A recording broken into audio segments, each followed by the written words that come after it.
Put God first. Put God first in everything you do. Everything that you think you see in me, everything that I've accomplished, everything that you think I have, and I have a few things, everything that I have is by the grace of God. Understand that. It's a gift. 40 years ago, March 27th, 1975, it was 40 years ago, just this past March, I was flunking out of college. I had a 1.7 grade point average.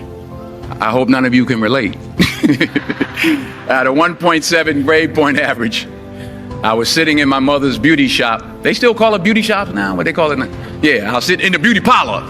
I was sitting in my mother's beauty parlor, and I'm looking in the mirror, and I see behind me this woman under the dryer. And every time she looked up, every time I looked up, she was looking at me, just looking me in the eye. And I didn't know who she was, and I said, she said, somebody give me a pen, give me a pencil. I have a prophecy. March 27, 1975, she said, boy, you are going to travel the world and speak to millions of people. Now, mind you, I was flunked out of college.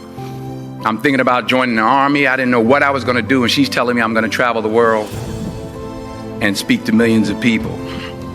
Well, I have traveled the world, and I have spoke to millions of people.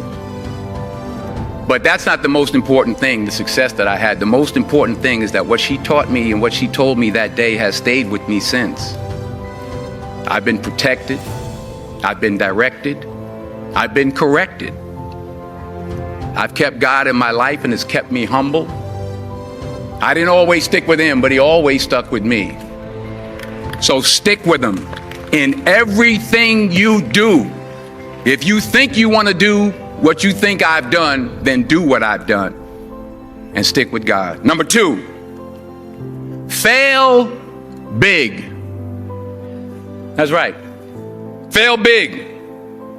Today is the beginning of the rest of your life, and it can be very frightening. It's a new world out there. It's a mean world out there, and you only live once. So do what you feel passionate about. Take chances professionally. Don't be afraid to fail. There's an old IQ test, was 9 dots, and you had to draw 5 lines with a pencil within these 9 dots without lifting the pencil. The only way to do it was to go outside the box. So don't be afraid to go outside the box. Don't be afraid to think outside the box. Don't be afraid to fail big, to dream big. But remember, dreams without goals are just dreams, and they ultimately fuel disappointment. So have dreams, but have goals. Life goals, yearly goals, monthly goals, daily goals. I try to give myself a goal every day. Sometimes it's just to not curse somebody out. Simple goals, but have goals. And understand that to achieve these goals, you must apply discipline and consistency.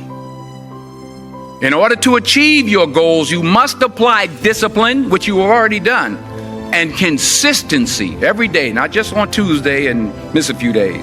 You have to work at it every day. You have to plan every day. You've heard the saying, we don't plan to fail, we fail to plan. Hard work works. Working really hard is what successful people do. And in this text, tweet, twerk world that you've grown up in, remember, just because you're doing a lot more doesn't mean you're getting a lot more done. Remember that. Just because you're doing a lot more doesn't mean you're getting a lot more done. Don't confuse movement with progress. My mother told me, she said, yeah, because you can run in place all the time and never get anywhere. So continue to strive, continue to have goals, continue to progress. Number 3, you'll never see a U-Haul behind a hearse. I'll say it again. You'll never see a U-Haul behind a hearse. I don't care how much money you make, you can't take it with you. The Egyptians tried it. They got robbed. That's all they got. You can't take it with you. And it's not how much you have. It's what you do with what you have. We all have different talents. Some of you will be doctors, some lawyers, some scientists, some educators, some nurses, some teachers. Yeah, okay. Some preachers. The most selfish thing you can do in this world is help someone else. Why is it selfish? Because the gratification, the goodness that comes to you, the good feeling that I get from helping others, nothing's better than that. Well, one or two things, but nothing's better than that. Not jewelry, not big house I have, not the cars, but it's the joy. That's where the joy is, in helping others. That's where the success is, in helping others. Finally,